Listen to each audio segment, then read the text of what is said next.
Troisième et dernière partie de l'Africa Newsroom. Nous sommes toujours en compagnie de Adama Koulibaly, enseignant, et de nos éditorialistes Jean-François Gandicombé et Jean-Marie Bitomo.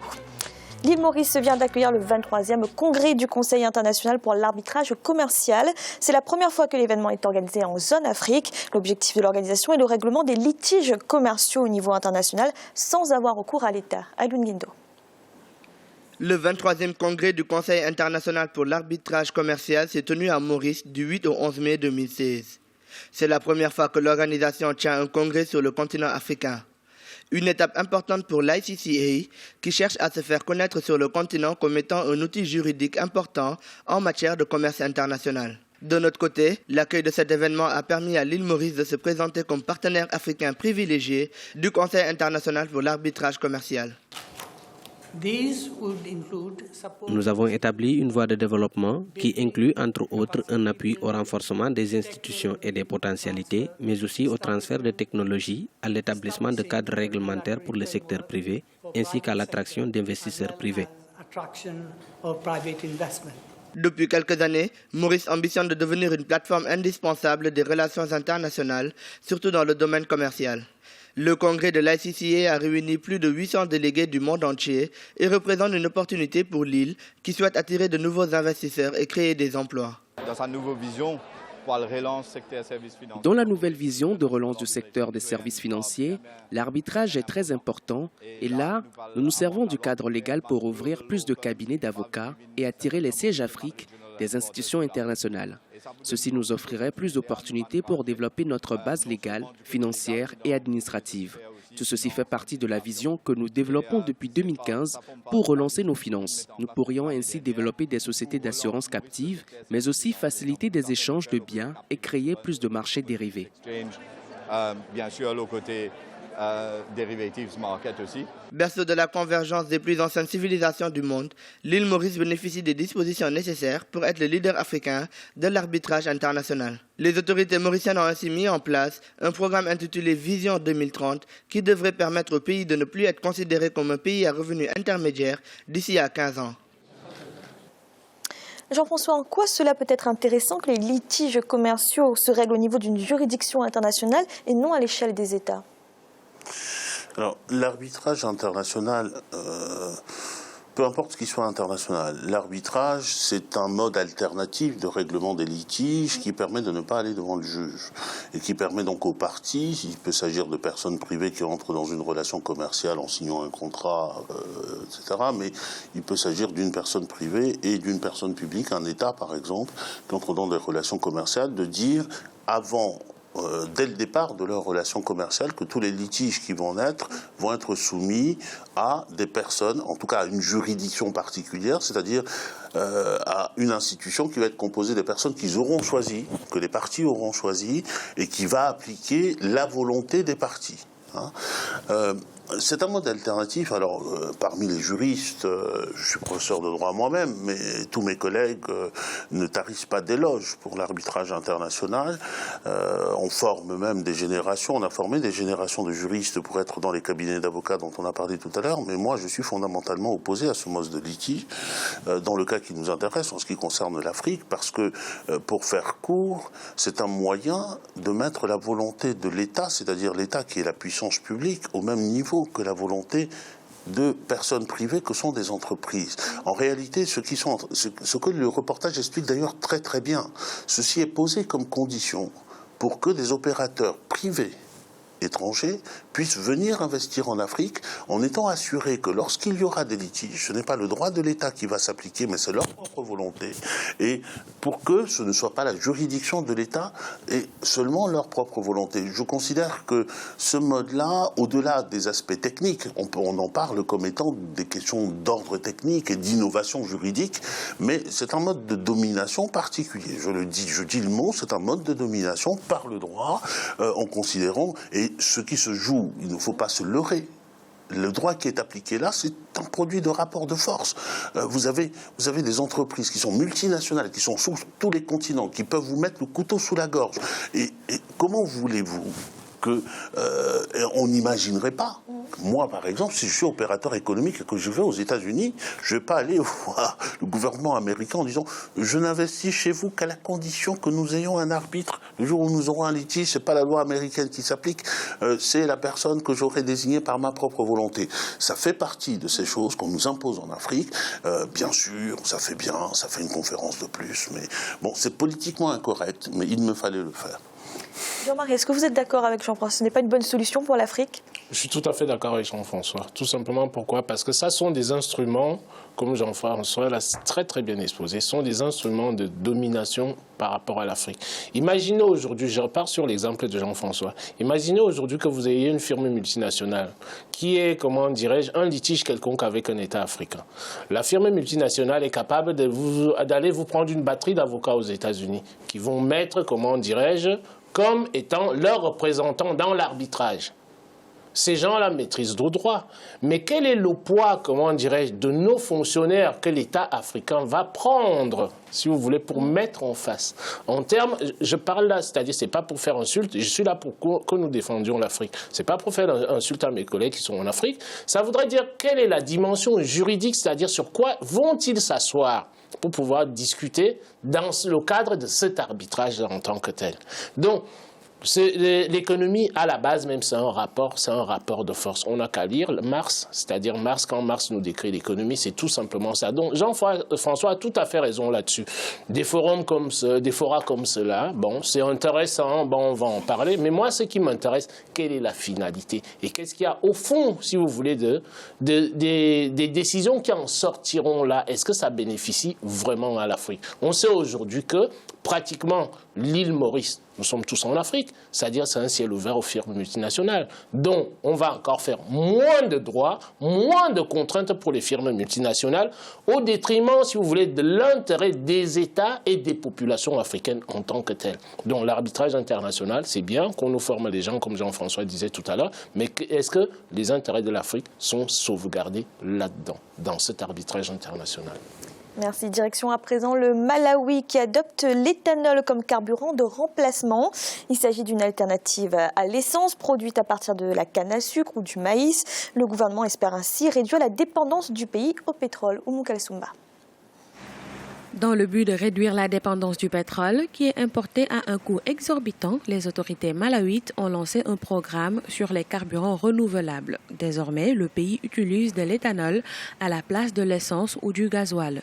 L'éthanol est fait à base de biomasse de canne à sucre et du maïs. Selon les experts, c'est un moyen efficace de diminuer la facture d'importation des hydrocarbures et de lutter contre la pollution. L'une des raisons pour lesquelles on devrait utiliser l'éthanol est que c'est un carburant bio qui nous permet de lutter contre la pollution.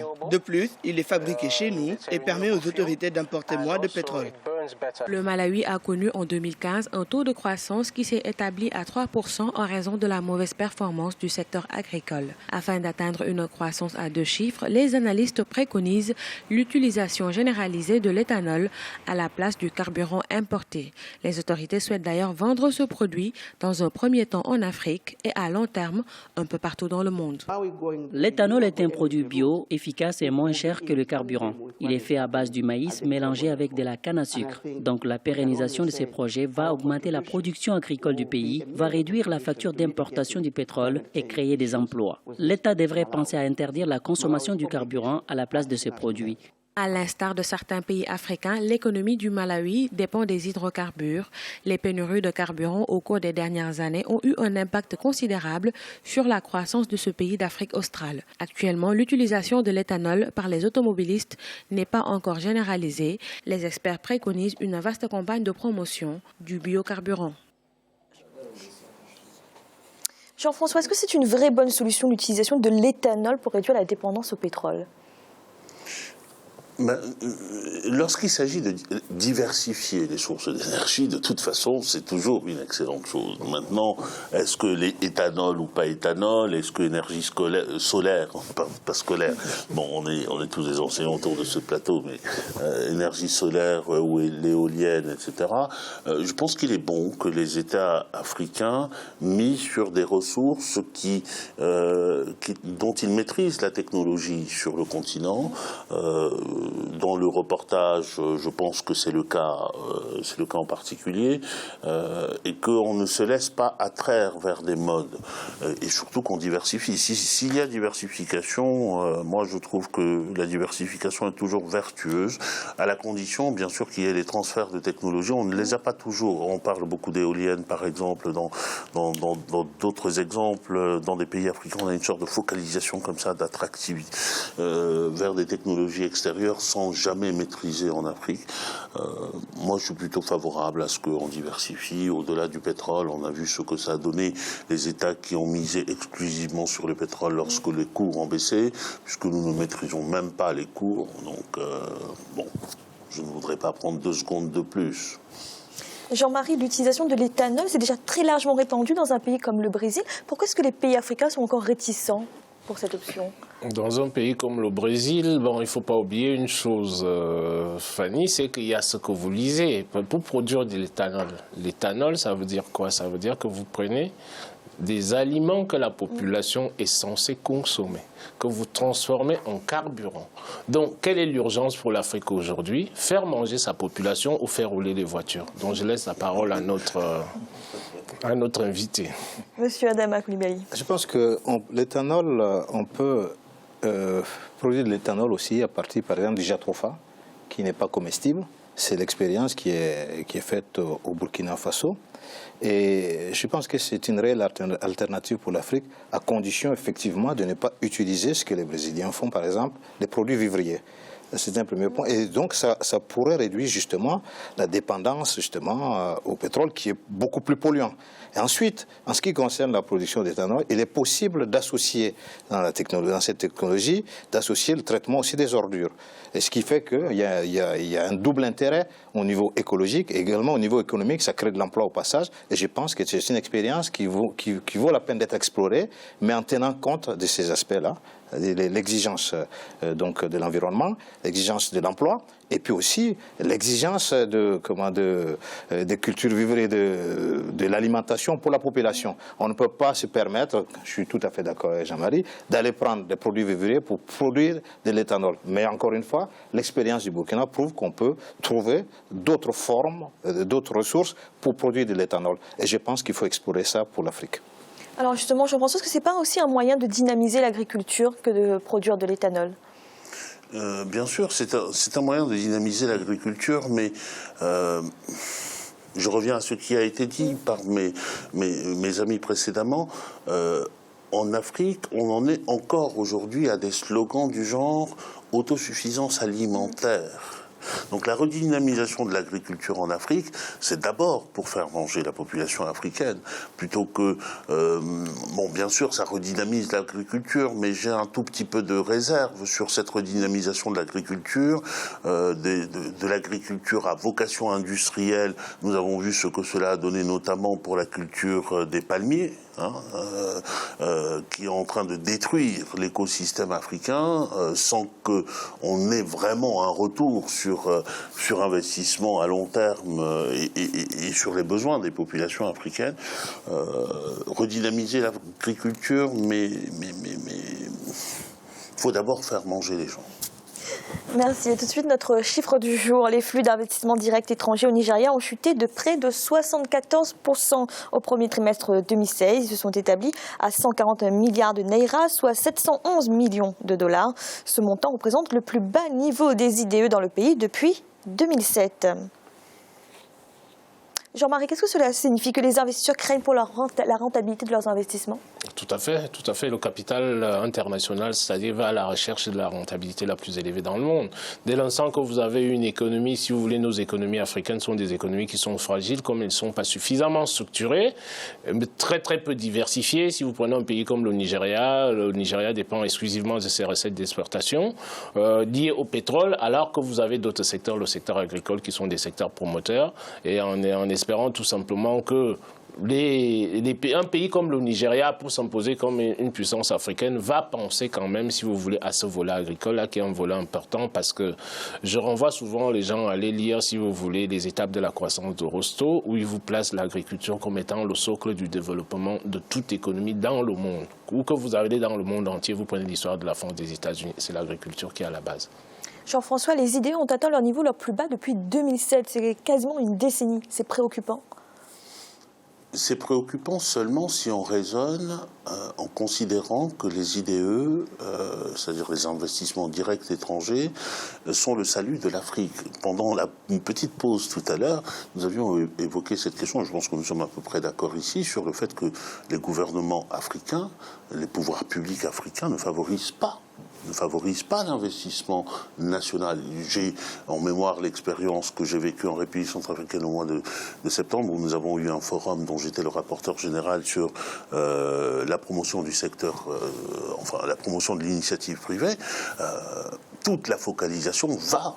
Et lorsque je dis toute la focalisation, c'est tous les avantages et tout l'environnement économique, tout l'environnement juridique est créé non pas pour les nationaux qui investissent, mais pour des étrangers qui vont apporter de l'argent. Si un jour on renversait un tout petit peu la vapeur, je crois que l'Afrique découvrirait qu'elle peut éventuellement se développer avec des investissements, je dirais presque exclusivement africains. Il faudrait qu'on expérimente au moins cette piste-là. Il y a de l'argent qui dort en Afrique, il y a de l'argent qui peut être investi en Afrique. On n'a pas besoin à 100% des investissements étrangers. On n'a surtout pas besoin de faire des ponts d'or avec des tapis d'argent à des investisseurs étrangers qui n'ont rien à faire de l'intérêt du pays. Adama Coulibaly, un mot rapide peut-être sur la baisse de ces investissements directs étrangers au Nigeria. Il y a la question de la sécurité tout simplement, parce que les investisseurs étrangers ou nationaux ont besoin quand même de récupérer leur billes une fois qu'ils investissent. Donc il faut dire qu'entre-temps quand même Boko Haram est passé par là, a fait beaucoup de victimes et s'émet beaucoup d'inquiétudes. Mais indépendamment de ça, je pense que ça peut être... cette rétractation des investisseurs étrangers peut être bénéfique pour le Nigeria si toutefois les économistes, les gouvernements nigériens ainsi que les hommes d'affaires du Nigeria se mettent justement à compter sur eux-mêmes. Donc je rejoins par là ce qui a été dit tout à l'heure. Et je pense qu'il faut que nous sachions compter sur nous-mêmes et que nous puissions sortir des cadres, des œillères qui nous ont été fixés depuis longtemps et que nous puissions développer des initiatives. Et je pense que l'exemple du Rwanda mérite, à ce niveau-là, est une source d'inspiration. Et je pense que le Nigeria s'en sortira de toutes les façons. C'est une grande puissance économique. En Afrique de l'Ouest, il y a une forte population, il y a également beaucoup d'énergie, il y a beaucoup de jeunes, et je pense qu'il est possible, avec de l'intelligence, avec de la réflexion, des initiatives courageuses, il est possible de relever le défi. Merci, c'est à présent la fin de cette émission. Demain, retrouvez le 4e volet de cette semaine consacré aux réformes de l'éducation. Adama Coulibaly, merci d'avoir été avec nous. Merci, Fanny. Jean-François, merci également. Merci Fanny, c'était passionnant. Et Jean-Marie, merci d'avoir été là. Bonsoir Fanny et bonsoir à tous nos téléspectateurs et Arlisiane et Erika. Et merci à vous de nous avoir suivis. À bientôt dans l'Africa Newsroom.